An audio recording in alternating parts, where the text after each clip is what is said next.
Well, hello there, and welcome back to my channel and to another episode of my Sunscreen Review Series. And this is probably also going to be my first video of 2023 because I did take a little bit of time off, but I am back and ready to make videos for you guys. In today's video, we're going to be talking about the e.l.f. Cosmetics Suntouchable Whoa Glow Sunscreen. Now, e.l.f. has been releasing a lot of really cool products recently, but this one in particular stood out because it seems to be a dupe for the Supergoop Glowscreen. Now, I do have a review of the Supergoop Glowscreen up on my channel, but if you don't already know, it is one of my favorite sunscreens of all time. And if you know anything about Supergoop, you know their products are a little on the pricey side. So in this video, I'll be doing a demo for you.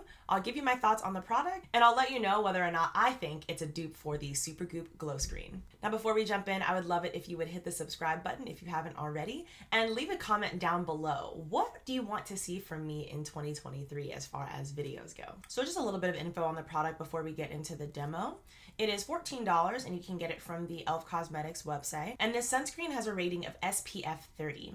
It's also a chemical sunscreen. Now, it is a sunscreen, but it also claims to be a primer, just like the Supergoop Glowscreen does. And it contains a couple really nice skin-loving ingredients such as squalane, aloe, and hyaluronic acid. It claims to have a flattering finish with a hint of sheer peach shimmer for a natural radiant glow. You get 1.69 fluid ounces in the big version, but there is a mini one, but the mini is very small. This sunscreen is cruelty-free and vegan, as are all of e.l.f. Cosmetics products. All right, now I'm gonna go ahead and zoom you guys in and show you the demo. All right, now because this is a glowy sunscreen, I always wanna make sure to shake it up. To be honest, I shake up most sunscreens, but especially the glowy ones. Alrighty. So this is not a first impressions of it. I've used this a couple times, and overall, I really enjoy it. It says it's fragrance free, and it definitely doesn't have an added fragrance, but it does smell like sunscreen. And one of the things that I noted instantly is that it has a very moisturizer-like texture to it. So for me with dry skin, I really like that. And I typically, I prepped my skin with moisturizer before I put on this sunscreen because I do have dry skin, and that is what I, typically do on a day-to-day basis. But this is one that I feel that I could go without putting a moisturizer on beforehand. So you can definitely see the glow. And you can see that it doesn't leave a white cast, but there's definitely, you can see that it's a little bit lighter than my normal skin tone. And for those of you who are new to my channel or new to my series, I look for 3 things when it comes to a daily sunscreen. That is that it doesn't break me out, that it wears well under makeup, and that it doesn't leave a white cast. And honestly, the way that I define a white cast is like, would I leave the house looking like this without putting anything else over it? And you can definitely see a nice glow there. There's not visible shimmer, and it's not too Tin Man-like. It's actually a really nice natural glow. I definitely agree with that statement there.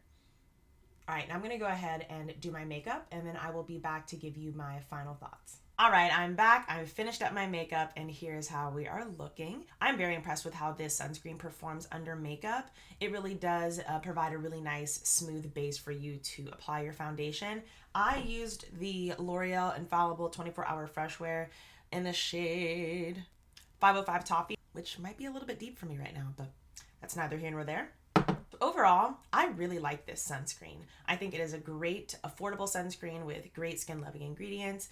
It checks all of my boxes.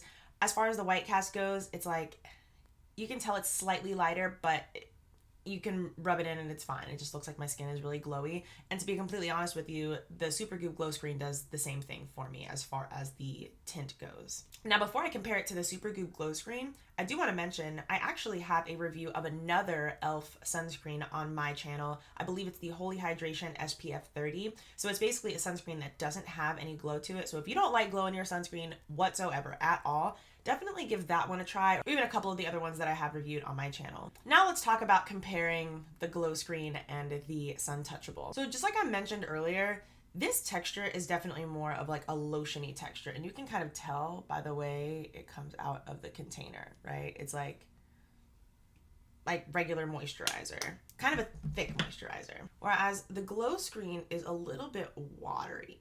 You know, it has more of a like a viscous texture to it. So even comparing it here on my skin, I really think that the e.l.f. Suntouchable doesn't have quite as much glow as the Glowscreen does, which can actually be a really good thing. I have noticed that a lot of people who don't like the Glowscreen don't like it simply because it's a lot of glow, which definitely makes sense if you have oily skin or you just simply don't like glowy products. I do find that when I wear the Supergoop Glowscreen, I feel like I need to put on at least a little bit of concealer to kind of, I don't know, create some depth because of how glowy my entire face will be. But I honestly don't really mind stepping out with just that, but I also don't mind a super glowy look. So overall, I wouldn't really call this a dupe. Due to the pretty big difference in texture and the fact that this one is just considerably less glowy, I wouldn't call it a dupe, but I would call it similar. And in fact, maybe a better alternative to someone who doesn't want such a glowy product. Now, I have another video on my channel where I talk about some products that are supposed Supergoop dupes, other sunscreen dupes,